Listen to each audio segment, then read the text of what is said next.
മസ്തകത്തിൽ പരിക്കേറ്റ ആനയെ മയക്കുവെടിവെച്ചു. ഡോക്ടർ അരുൺ സഖറയുടെ നേതൃത്വത്തിലുള്ള സംഘം ആനയെ പിന്തുടരുകയാണ്. മയങ്ങാൻ അരമണിക്കൂറിലേറെ സമയമെടുക്കും. വിവരങ്ങളുമായി CV അനുമോദ് ചേരുന്നു. അനുമോദ്, നമ്മൾ മുൻപ് സംസാരിച്ചപ്പോൾ ശ്രമകരമെന്ന് കരുതിയ ആ ദൗത്യത്തിലേക്ക് സംഘം എത്തിയിരിക്കുന്നു. എന്താണ് അവിടെ സംഭവിച്ചത്? എങ്ങനെയാണ് കൂട്ടത്തിൽ നിന്ന് ആനയെ മാറ്റിയത്? ശ്രീജ, ആനയെ പുഴയുടെ തീരത്ത് കണ്ടപ്പോൾ തന്നെ കഴിഞ്ഞ തവണ ഉണ്ടായതുപോലെയുള്ള സംഭവങ്ങൾ ഉണ്ടാകാതിരിക്കാനുള്ള മുൻകരുതൽ വനംവകുപ്പും ഡോക്ടർമാരുടെ സംഘവും സ്വീകരിച്ചിരുന്നു. 8:30 ആനയെ മറ്റ് ആനകളിൽ നിന്നും മാറ്റി മറ്റാനകളെല്ലാം പടക്കം പൊട്ടിച്ചും മറ്റും പേടിപ്പിച്ച് ഓടിക്കുകയാണ് ചെയ്തത്. തുടർന്ന് ഈ ആനയെ ഒറ്റപ്പെടുത്തി ആ ആനയെ റബ്ബർ പ്ലാന്റേഷന്റെ മേഖലയിലേക്ക് കയറിയ ഉടനെ തന്നെ മയക്കുവെടി വെക്കുകയായിരുന്നു. ആന 8:30 ആനയെ മയക്കുവെടി വെച്ചത്. പക്ഷേ ആദ്യ ഡോസിന്റെ ഒരു മുഴുവൻ എഫക്റ്റും ഇപ്പോഴും വരുന്നതേ ഉള്ളൂ. അതുകൊണ്ട് തന്നെ ഒരു അരമണിക്കൂറിലധികം സമയമെടുക്കും ആന മയങ്ങുവാൻ എന്നാണ് അറിയാനാകുന്നത്. ആ പ്ലാന്റേഷനുള്ളിലുള്ള അമ്പലത്തിന്റെ ഭാഗത്തേക്കാണ് ആന നീങ്ങിയത്. അരുൺ സഖറയും സംഘവും ആനയെ പിന്തുടരുന്നുണ്ട്. ആ മേഖലയിൽ ആന ഈ മരുന്നിന്റെ ഡോസ് ആനയുടെ ശരീരത്തിൽ പ്രവർത്തിച്ചു തുടങ്ങിയാൽ അപ്പോൾ തന്നെ ആനയുടെ കാലുകൾ 4 ബന്ധിച്ച് ആനയുടെ മുഖത്ത് കറുത്ത തുണി കെട്ടി ഒരുപക്ഷെ കോണി വെച്ചോ അല്ലെങ്കിൽ മറ്റെന്തെങ്കിലും ഉപകരണം സംവിധാനം വെച്ചോ ആനയുടെ നെറ്റിത്തടത്തിലെ മുറിവ് ഡോക്ടർമാരുടെ സംഘം നേരിൽ പരിശോധിക്കും. അതിന് സമയമെടുക്കുന്ന ഒരു പ്രക്രിയയാണ്. കാരണം എത്രമാത്രം ആഴമുണ്ട് ഈ മുറിവെന്ന് അറിയുകയില്ല. ഒരുപാട് പഴുപ്പുണ്ട്, പുഴുക്കളൊക്കെ വരുന്ന സാഹചര്യം ഉണ്ടായിട്ടുണ്ട്. അപ്പോൾ അതിന്റെ ഒരു അവസ്ഥ കൃത്യമായി നേരിൽ ചെന്ന് പരിശോധിച്ചാൽ മാത്രമാണ് മനസ്സിലാവുക. ആ മുറിവിന്റെ ആഴവും അതിന്റെ ഗുരുതരാവസ്ഥയും മനസ്സിലാക്കിയായിരിക്കും തുടർ ചികിത്സ നടത്തുക. ഇതിനിടയിൽ 2 ബൂസ്റ്റർ ഡോസുകളും ആനമയക്കം തുടരുവാൻ വേണ്ടി നൽകും. എന്നാൽ 4 മണിക്കൂറോളം സമയം ഏറ്റവും ചുരുങ്ങിയത് ഈ ഒരു ട്രീറ്റ്മെന്റിന് വേണ്ടിവരുന്നതാണ് ഡോക്ടർമാരുടെ സംഘം കഴിഞ്ഞ ദിവസം വ്യക്തമാക്കിയിരുന്നത്. പക്ഷേ സാഹചര്യങ്ങൾ മാറാൻ എപ്പോഴും സാധ്യതയുണ്ട്. അതുകൊണ്ട് തന്നെ വളരെ ജാഗ്രതയോടെയാണ് ഇപ്പോൾ വനം വകുപ്പും ഡോക്ടർമാരുടെ സംഘവും ഈ ഒരു കൃത്യത്തിൽ തുടരുന്നത്. എന്താണെങ്കിലും ശുഭകരമായ കാര്യം രാവിലെ തന്നെ ഈ ഒരു പ്രവർത്തനം ഉദ്ദേശിച്ച രീതിയിൽ നടത്താൻ കഴിഞ്ഞു എന്നുള്ളതാണ്. ആനയെ മയക്കുവെടി വെക്കാൻ രാവിലെ തന്നെ സാധിച്ചത് ഈ ഒരു ദൗത്യത്തിന് ഏറെ ഗുണം ചെയ്യുന്നതാണ്. അതും ഈ ഒരു ദൗത്യത്തിന് അനുയോജ്യമാണ് എന്ന് നേരത്തെ കണ്ടെത്തിയ ആ ഒരു മേഖലയിൽ നിന്ന് തന്നെ അതിനെ വെടിവെക്കാനും അവനെ മയക്കി നിർത്തുവാനും സാധിക്കുന്നു എന്നുള്ളതാണ് ഇതിൽ ഏറ്റവും പ്രധാനപ്പെട്ട ഒരു കാര്യം. എന്നാണെങ്കിലും എത്ര സമയമെടുക്കും ഇത് പൂർണ്ണമായിട്ട് മയങ്ങുവാനും എന്നുള്ള വിവരങ്ങളൊക്കെ ലഭിക്കേണ്ടതുണ്ട്. നേരത്തെ സൂചിപ്പിച്ച അക്കാര്യത്തിൽ നമുക്ക് കുറച്ചുകൂടെ വിദഗ്ധമായ മറുപടി തരാൻ കഴിയുന്ന retired chief forest veterinary surgeon doctor Eswaran Namboothiri നമ്മളോടൊപ്പം ഇപ്പോൾ ടെലിഫോൺ ലൈനിലുണ്ട്. Doctor, good morning. ഈ ദൗത്യത്തിൽ വളരെ പ്രധാനപ്പെട്ട ഒരു പോയിന്റ് കവർ ചെയ്തിരിക്കുന്നു. അത് ആനയെ മയക്കുവെടി വെക്കാൻ കഴിഞ്ഞു എന്നതാണ്. ഇനി എത്ര സമയത്തിനകം ഈ ആന മയങ്ങും? ഈ ഒരു ട്രീറ്റ്മെന്റിന് എത്രത്തോളം സമയമെടുക്കും? വളരെ സന്തോഷമുള്ള ഒരു വാർത്ത തന്നെയാണ്. കാരണം കുറച്ച് ദിവസമായിട്ട് അങ്ങനെയുള്ള ശ്രമം നടക്കുന്നത് അവർക്കൊരു ഇന്നൊരു സക്സസ് കിട്ടി എന്നുള്ളത് നല്ല കാര്യം തന്നെയാണ്. കാലത്താണ് മയക്കുവെടി വെച്ചത് എന്നുള്ളത് കൊണ്ട് തന്നെ ശരിയായ രീതിയിലുള്ള ചികിത്സ കൊടുക്കുന്നതിനും തുടർ നടപടികൾ എടുക്കുന്നതിനും ഒക്കെ വളരെ സഹായകമാണ്. കാരണം പകൽ വെളിച്ചം ഉള്ള സമയത്ത് ഓപ്പറേറ്റ് ചെയ്യുക എന്നുള്ളത് ആനയുടെയും കൂടെ പോകുന്നവരുടെയും ഒക്കെ സേഫ്റ്റിക്ക് വളരെ അത്യാവശ്യമുള്ള ഒരു കാര്യമാണ്. അപ്പോൾ അതൊരു നല്ല സൂചനയാണ്. ആനയുടെ മസ്തകത്തിലാണ് മുറിവ്. പരസ്പരം കുത്തുകൂടിയിട്ടുള്ള ഒരു മുറിവാകാനാണ് സാധ്യത. കാരണം മസ്തകത്തിൽ അത്രയും പൊക്കമുള്ള വേറൊരു ആനയുടെ കൊമ്പ് കൊണ്ടൊക്കെ ഇത്തരത്തിലുള്ള ഒരു മുറിവുണ്ടാകാനുള്ള ഒരു സാധ്യതയുള്ളൂ എന്നുള്ളത് കൊണ്ടാണ്. മയക്കുവെടി വെച്ചാൽ സാധാരണഗതിയിൽ ഒരു അരമണിക്കൂറിനുള്ളിൽ തന്നെ മയങ്ങി തുടങ്ങും. കറക്റ്റ് ഡോസ് ആണ് നമ്മളെപ്പോഴും കൊടുക്കുക. പകൽ സമയമായതുകൊണ്ട് അതിന് ഒരു തടസ്സമൊന്നുമില്ല. സാധാരണ ഒരു 45 മിനിറ്റൊക്കെ ആകുമ്പോൾ തന്നെ നല്ല മയക്കത്തിലേക്ക് എത്തും. പക്ഷേ ഒരു മണിക്കൂർ കഴിയുമ്പോൾ ഇത് മയക്കത്തിൽ നിന്ന് ഉണരുമെന്നുള്ളത് കൊണ്ട് ചികിത്സാ സമയം അനുസരിച്ചിട്ട് ഓരോ മണിക്കൂർ ഇടവിട്ടും അതിന് വേണ്ട ബൂസ്റ്റർ ഡോസുകൾ അല്ലെങ്കിൽ എന്താ പറയുക ടോപ്പ് അപ്പ് ചെയ്തുകൊണ്ട് തന്നെ ഇരിക്കണം. അപ്പൊ അതാണ് അതിനകത്തൊരിത്.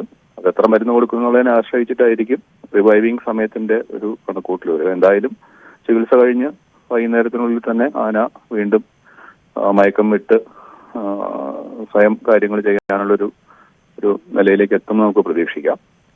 സാധാരണ ലോങ് ആക്ടിങ് ആന്റിബയോട്ടിക്സും അതുപോലെ ഈ ഈച്ച പോലുള്ള അതുപോലെ അതിന്റെയൊക്കെ ഈ മുട്ടയിട്ട് ലാർവ ഉണ്ടാകുന്നത് തടയുന്നതിനുള്ള ചികിത്സയും പിന്നെ ക്രമാതീതമായിട്ട് ക്ഷീണവും ഡീഹൈഡ്രേഷനും ഒക്കെ ഉണ്ടെങ്കിൽ ഇൻട്രാവീനസ് ആയിട്ട് ഡ്രിപ്പ് കൊടുത്തുന്ന ഇതൊക്കെയാണ് സാധാരണ ചികിത്സ ചെയ്യുന്നത്. ഇതിപ്പോൾ റബ്ബർ പ്ലാന്റേഷൻ ആണ് അവിടെ, അതുകൊണ്ട് തന്നെ കുറച്ചുകൂടി നമുക്ക് പുറത്തുനിന്നുള്ള സംഘത്തിന് ആക്സസിബിൾ ആയ ഒരു സ്ഥലമാണ്. പക്ഷേ ഇപ്പോൾ നമ്മൾ സാധാരണ ജീവികൾക്കായാലും മനുഷ്യർക്കായാലും ഈ മരുന്നെന്ന് പറയുന്ന ഒറ്റ സ്റ്റെപ്പിൽ കൊടുക്കാൻ കഴിയില്ലല്ലോ. ഇതിന്റെ പരിക്കാണെങ്കിൽ അല്പം ഗുരുതരമാണെന്നാണ് നമുക്ക് മുമ്പ് വന്നിട്ടുള്ള ദൃശ്യങ്ങളിൽ നിന്ന് മനസ്സിലാവുന്നത്. ശ്വാസം എടുക്കുമ്പോൾ പോലും പഴുപ്പ് പുറത്തേക്ക് വരുന്നൊക്കെ ഉണ്ട്. അപ്പോൾ ഈ ഒരു ഒറ്റ സ്റ്റെപ്പിൽ തന്നെ നമുക്ക് ഈ ട്രീറ്റ്മെന്റ് അതിന്റെ ജീവൻ രക്ഷിക്കണം, ആനയുടെ ജീവൻ രക്ഷിക്കാൻ വേണ്ട ട്രീറ്റ്മെന്റ് ഈ ഒരൊറ്റ സ്റ്റെപ്പിൽ തന്നെ കൊടുക്കാൻ കഴിയുമോ? ഈ മസ്തകത്തിലാണ് മുറിവെന്നുള്ളത് കൊണ്ട് ആണ് ഈ പഴുപ്പ് വെളിയിലോട്ട് വരുന്നത്. കാരണം ആനയുടെ തുമ്പിക്കൈ എന്ന് പറയുന്നത് അതിന്റെ മൂക്ക് തന്നെയാണ്. അപ്പോ അത് മസ്തകത്തിനകത്തേക്കാണ് അത് തുറന്നു വരുന്നത്. അപ്പൊ അതുകൊണ്ടാണ് ഈ ശ്വാസം വലിക്കുമ്പോൾ ആ ഭാഗത്ത് പഴുപ്പുണ്ടെങ്കിൽ അത് തുമ്പിക്കൈയിൽ കൂടിയോ അല്ലെങ്കിൽ നേരിട്ടോ ഒക്കെ പുറത്തു വരാനുള്ള സാധ്യത. എത്രത്തോളം ഗുരുതരമാണ് ഇൻഫെക്ഷൻ എന്നുള്ളതിനെ ആശ്രയിച്ചിട്ടാണ്. സാധാരണ നമ്മൾ ഈ കൊടുക്കുന്ന മരുന്നിന് ഒരു 4 മുതൽ 5 ദിവസം വരെയുള്ള കവറേജ് കിട്ടും. വൈൽഡ് ആനിമൽസ് പൊതുവേ ഇൻഫെക്ഷനിൽ നിന്നും ഇതിനൊക്കെ പെട്ടെന്ന് റിക്കവർ ചെയ്ത് വരും. കാരണം അതിനൊക്കെ സ്വയം ഈ അവരുടെ ഒരു പ്രതിരോധ ശക്തി കൂടുതലായതുകൊണ്ട് തന്നെയാണ്. പക്ഷെ അല്ലെങ്കിൽ 3-4 ദിവസം കഴിയുമ്പോൾ വീണ്ടും മയക്ക് തന്നെ അതിനെ ചികിത്സിക്കേണ്ടി വരും. കാരണം കെട്ടിക്കിടുന്നത് കൂടുതൽ സ്ട്രെസ്സാണ്. ഈ കണ്ടീഷനിൽ ഒരുപക്ഷെ ക്യാമ്പിലേക്ക് അതിനെ ട്രാൻസ്പോർട്ട് ചെയ്യുന്നതും അഡ്വൈസബിൾ ആവില്ല. അപ്പോ അതുകൊണ്ട് തന്നെ ഒരു 3-4 ദിവസം കഴിഞ്ഞ് ചിലപ്പോൾ വീണ്ടും ഇത് ആവർത്തിക്കേണ്ടി വരും എന്നുള്ളതാണ് എൻ്റെ ഒരു അനുമാനം. ഇത് ഇന്ന് രാവിലെ നോക്കിയപ്പോൾ ഒരിത്തിരി ബുദ്ധിമുട്ടാവും തോന്നി. കാരണം കാട്ടിലേക്ക് പോയ ആന വന്നത് കൂടെ 3 ആനകളും കൂടി ഉണ്ടായിരുന്നു. അപ്പോൾ അതൊരു ശ്രമകരമാവും, എങ്ങനെ ഇതിനെ ഒറ്റപ്പെടുത്തി ചികിത്സ കൊടുക്കുക എന്നൊക്കെയുള്ള ഒരു സ്ട്രെസ് ഉണ്ടായിരുന്നു. ഡോക്ടർ ഇത് ഫോളോ ചെയ്യുന്നുണ്ടായിരുന്നു? ആദ്യത്തെ ദിവസം നോക്കുമ്പോൾ പ്ലാന്റേഷനിൽ കണ്ടു, ആ തുരുത്തിൽ കണ്ടു, ട്രീറ്റ്മെന്റ് കൊടുക്കാൻ കഴിയുമെന്ന് വിചാരിക്കുന്നു. പെട്ടെന്ന് ആന കാട്ടിലേക്ക് പോകുന്നു. ഇന്നലെ അതിനെ കണ്ടുപിടിക്കാനേ കഴിഞ്ഞില്ല. ഇന്നിപ്പോൾ ഇറങ്ങി വരുന്നു, കൂടെ ആളുകൾ, കൂട്ടിന് ആനകൾ കൂടിയുണ്ട്. അങ്ങനെ ഈ ഒരു ദൗത്യത്തെ ഡോക്ടർ എങ്ങനെയാണ് കാണുന്നത്? ആന കൂടെ വരിക എന്ന് പറയുന്നത് സാധാരണഗതിയിൽ സംഭവിക്കുന്നതാണ്. കാരണം ആന മനുഷ്യനേക്കാൾ കൂടുതൽ ഒരു സോഷ്യൽ ലൈഫുള്ള ഒരു മൃഗമാണ്.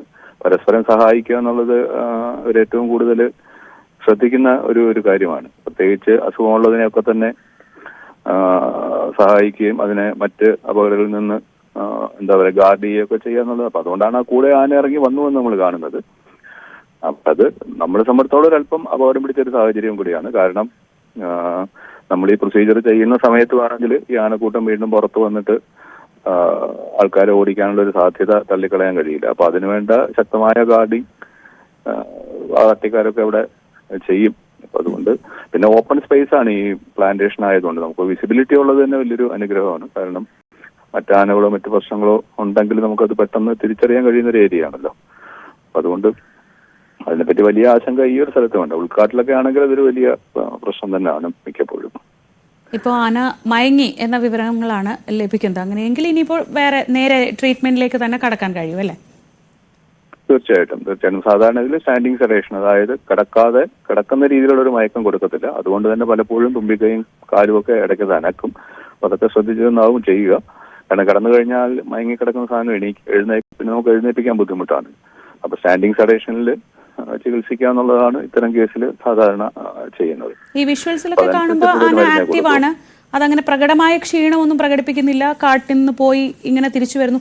അപ്പൊ അതും ഒരു പോസിറ്റീവാണ്. വലിയ അത്ര മോശം ഒരു ആരോഗ്യസ്ഥിതി അല്ല എന്നുള്ളതും വളരെ പോസിറ്റീവ് ആയിരിക്കും അല്ലേ? തീർച്ചയായിട്ടും. കാരണം അത് ഭക്ഷണം കഴിക്കാൻ വെള്ളം കുടിക്കുകയൊക്കെ ചെയ്യുന്നുണ്ട്. അതിന് ബുദ്ധിമുട്ടൊന്നും ഇല്ല എന്നാണ് എനിക്ക് മനസ്സിലാക്കാൻ കഴിഞ്ഞത്. ഇപ്പൊ ഈ മസ്തകം എന്ന് പറയുന്നത് നമ്മുടെ സൈനസ് പോലെ തന്നെയുള്ള ഒരു പ്രദേശമാണ്. തലയോട്ടിയുടെ അവിടെ ഒരുപാട് അറകളുള്ള ഒരു ഭാഗമാണത്. അപ്പൊ അതിനകത്തുള്ള ഇൻഫെക്ഷൻ ആണ് ഈ പുറത്തേക്ക് വരുന്നത്. അപ്പൊ അത് സ്വയം ആരോഗ്യം ഉണ്ടെങ്കിൽ തന്നെ അത്തരം ഇൻഫെക്ഷനെ അതിജീവിക്കാൻ ആനയ്ക്ക് കഴിയും എന്നുള്ളതാണ്. അതിന്റെ കൂടി നമ്മൾ കൊടുക്കുന്ന മരുന്നും കൂടി ആവുമ്പോൾ തീർച്ചയായിട്ടും അത് രക്ഷപ്പെടാനുള്ള സാധ്യത വളരെ കൂടുതൽ തന്നെയാണ്. ശരി, thank you doctor. Retired chief forest veterinary സർജനായ ഡോക്ടർ ഈശ്വരൻ നമ്പൂതിരിയാണ് നമ്മളോട് വിശദമായി കാര്യങ്ങൾ പറഞ്ഞു തന്നത്. അനുമോദ് അതിരപ്പള്ളിയിൽ നിന്ന് ഏറ്റവും പുതിയ വിവരങ്ങളുമായി. അനുമോദ്, ആന മയങ്ങി എന്ന വിവരം കാണുന്നുണ്ട്, എന്താണ് വിശദാംശങ്ങൾ? ശ്രീജ, മയക്കുവെടി വെച്ചതിന്റെ അതിന്റെ എഫക്റ്റ് ആനയിൽ പ്രകടമായി തുടങ്ങി. ആന മയങ്ങിയിട്ടുണ്ട്. ആനയുടെ ചികിത്സ തുടങ്ങാൻ പോവുകയാണ് എന്ന വിവരമാണ് ഇപ്പോൾ ഏറ്റവും അവസാനമായി വനംവകുപ്പിൽ നമുക്ക് ലഭിച്ചിരിക്കുന്നത്. അങ്ങനെയാണെങ്കിൽ നിശ്ചയിച്ചതുപോലെ തന്നെ ഈ ഒരു 3 മണിക്കൂറിനുള്ളിൽ ഈ ഒരു ചികിത്സ പൂർത്തിയാക്കാൻ കഴിയും എന്ന പ്രതീക്ഷ തന്നെയാണ് വനംവകുപ്പ് പങ്കുവെക്കുന്നത്. വെടിവെച്ച് ഏകദേശം ഒരു അരമണിക്കൂറിന് ശേഷമാണ് ആന മയങ്ങി തുടങ്ങിയിട്ടുള്ളത്. റബ്ബർ പ്ലാന്റേഷൻ മേഖലയിൽ തന്നെയാണ് ആന നിലയുറപ്പിച്ചിട്ടുള്ളത്. അതായത് താരതമ്യേന സമതലമായിട്ടുള്ള പ്രദേശത്ത് തന്നെയാണ് നിലയുറപ്പിച്ചിട്ടുള്ളത്. ആ ഒരു സാഹചര്യത്തിൽ ചികിത്സയ്ക്ക് അനുയോജ്യമായ സാഹചര്യം അവിടെയുണ്ട്. ആനയുടെ കാലുകൾ ബന്ധിച്ച് അതുപോലെ തന്നെ കണ്ണുകൾ കറുത്ത തുണി കൊണ്ട് മറച്ചായിരിക്കും. ഒരുപക്ഷെ തുമ്പിക്കൈയും അത് അനക്കാതിരിക്കാൻ ബന്ധിക്കാനുള്ള ഒരു സാധ്യതയുണ്ട്. അതിനെക്കുറിച്ചൊക്കെ വിശദമായിട്ട് നമുക്ക് വനംവകുപ്പിന്റെ ഭാഗത്ത് നിന്ന് ഇനിയുള്ള നിമിഷങ്ങളിൽ മാത്രമേ അത്തരം വിവരങ്ങൾ ലഭിക്കുകയുള്ളൂ. എന്നാൽ ഏറ്റവും പ്രധാനപ്പെട്ട ഒരു കാര്യം, ആന മയങ്ങി ചികിത്സ തുടങ്ങാൻ പോകുന്നു എന്നുള്ളത് തന്നെയാണ്. അതായത് മിഷൻ അതിന്റെ ഏറ്റവും നിർണായക ഘട്ടത്തിലേക്ക് എത്തിക്കഴിഞ്ഞിരിക്കുന്നു. ആനയ്ക്ക് ചികിത്സ നൽകി തുടങ്ങുകയാണ് ആതിരപ്പള്ളിയിൽ. അനുമോദാണ് വിവരങ്ങൾ നൽകിയത്. അനുമോദ്, എനിക്ക് വലിയ കൗതുകം തോന്നുന്നത് ഈ ആനയെ മാത്രം ആ കൂട്ടത്തിൽ നിന്ന് മാറ്റിയെടുക്കുക എന്ന് പറയുന്നത് ഒരു പ്രത്യേകതയുള്ള കാര്യമാണല്ലോ. കാരണം ആ കൂട്ടത്തിൽ 4 ആനകൾ ഉണ്ടായിരുന്നു. അതിൽ ഈ ആനയെ മാത്രമായിട്ട് എങ്ങനെയാണ് മാറ്റിയെടുത്തത് എന്നതിൽ എനിക്കിപ്പോഴും ഒരു കൗതുകം തോന്നുന്നു. ശ്രീജ, അത് വളരെ ഇപ്രകാരമാണ് അതിന്റെ പ്രവൃത്തി ഉണ്ടാകുക. അതായത് പടക്കം പൊട്ടിക്കുകയോ പാട്ട പൊട്ടിക്കുകയോ അല്ലെങ്കിൽ ഈ വലിയ ശബ്ദങ്ങൾ ഉണ്ടാക്കുകയോ ചെയ്യുമ്പോൾ ആനകൾ ചിതറിയോടും. ആനകൾ ചിതറിയോടുമ്പോൾ നമ്മൾ ഉദ്ദേശിക്കുന്ന ആനയെ മാത്രം നമ്മൾ പിന്തുടരും. മറ്റാനകളെ ഈ ആനയുടെ കൂട്ടത്തിൽ നിന്നും ഇത്തരത്തിൽ തുടർച്ചയായി ശബ്ദങ്ങൾ ഉണ്ടാക്കി അവരെ വിവിധ ഭാഗത്തേക്ക് ചിതറി ഓടിക്കുകയാണ് ചെയ്യുക. ഒരിക്കലും അങ്ങനെ ഈ പടക്കം പൊട്ടിക്കുകയൊക്കെ ചെയ്യുമ്പോൾ ആനകൾ ഒരുമിച്ച് ഓടുകയായിരിക്കും. പക്ഷെ അങ്ങനെയാണെങ്കിൽ ഒരാനയെ മാത്രം ഫോക്കസ് ചെയ്തിട്ട് അതിനെ തുടർച്ചയായിട്ട് ഇത്തരത്തിലുള്ള ശബ്ദങ്ങളും മറ്റും നൽകി അതിനെ പരിഭ്രാന്തിയിലാക്കി മറ്റൊരിടത്തേക്ക് നീക്കുകയാണ് ചെയ്യുക. സ്വാഭാവികമായിട്ടും ഇതിൽ കുറച്ച് റിസ്ക് ഉണ്ട്. നമ്മൾ ഉദ്ദേശിക്കുന്ന പോലെ ഇത് കൃത്യമായി നടക്കണം എന്നില്ല. ഒരുപക്ഷെ കുട്ടിയാനയൊക്കെയുള്ള കൂട്ടമാണെങ്കിൽ അതൊരിക്കലും എളുപ്പത്തിൽ നടക്കുകയും ചെയ്യില്ല. കാരണം ഏത് ഘട്ടത്തിലും ചെറിയ ആനകളെ വലിയ ആനകൾ എപ്പോഴും ഒപ്പം കൂട്ടി മാത്രമേ മുന്നോട്ട് പോവുകയുള്ളൂ. അപ്പോൾ കൂട്ടം തെറ്റിക്കാൻ ഈ വലിയ ആന ആയതുകൊണ്ടും മാത്രമല്ല ഈ ആന അതിരപ്പള്ളി മേഖലയിലുള്ളതല്ല, മറ്റൊരു മേഖലയിൽ നിന്ന് വന്ന ആന ആയതുകൊണ്ട് സ്വാഭാവികമായിട്ടും ആ കൂട്ടത്തിൽ ഉള്ള ഒരു ആനയായിട്ടല്ല ഉണ്ടായിരിക്കുക. അത് നേരത്തെ ഡോക്ടർ ഈശ്വരൻ നമ്പൂരി പറഞ്ഞതുപോലെ ആനകൾക്ക് നമ്മൾ രാവിലെ മുതൽ ഡിസ്കസ് ചെയ്യുന്ന ഒരു കാര്യമാണ്. ആനകൾക്കൊരു സാമൂഹ്യ ജീവികളുടെ സ്വഭാവമാണുള്ളത്. അതുകൊണ്ട് തന്നെ ബുദ്ധിമുട്ടിലാവുന്ന ഒരു ആനയെ മറ്റാനകൾ പിന്തുണയ്ക്കുന്നത് അവരുടെ ഒരു ജന്മസിദ്ധമായിട്ടുള്ള ഒരു സ്വഭാവമാണ്. അതുകൊണ്ട് തന്നെയാണ് ഈ ആനകൾ കൂട്ടം കൂടി വരുമ്പോൾ അതിനെ ചികിത്സിക്കാനും അതിനെ കണ്ടെത്തുവാനും അല്ലെങ്കിൽ അതിൽ നിന്ന് ഒരു ആനയെ തെരഞ്ഞുപിടിച്ച് ചികിത്സിക്കാനും ഒക്കെ ഉള്ള ബുദ്ധിമുട്ട് വരുന്നത്. ഏതാണെങ്കിലും ഈ പടക്കം പൊട്ടിച്ചും മറ്റ് ശബ്ദങ്ങൾ ഉണ്ടാക്കിയൊക്കെയാണ് ആനകളെ തുരത്തിയിട്ടുള്ളത്. അതെന്തായാലും ഫലം കണ്ടു. ആനയുടെ ഈ മുറിവേറ്റ ആനയെ കൃത്യമായിട്ട് ലൊക്കേറ്റ് ചെയ്ത് വെടിവെക്കുവാനും അത് മയക്കുവെടി വെക്കുവാനും അത് മയക്കം തുടങ്ങി ഇപ്പോൾ ചികിത്സയിലേക്ക് കടക്കുകയും ചെയ്തിരിക്കുന്നു. എന്താണെങ്കിലും